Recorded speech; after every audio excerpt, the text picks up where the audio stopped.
My name is Rosie Lake and I'm a mixed media and textile artist. I've always been interested in the juxtaposition of shape, texture and line. For me, there are endless possibilities that can be reached by combining these three simple things.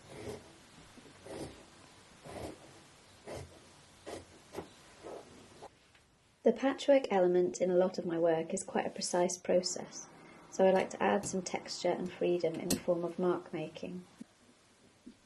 I would say that I'm very much a process-led maker. A lot of my work is born out of the desire and need to create.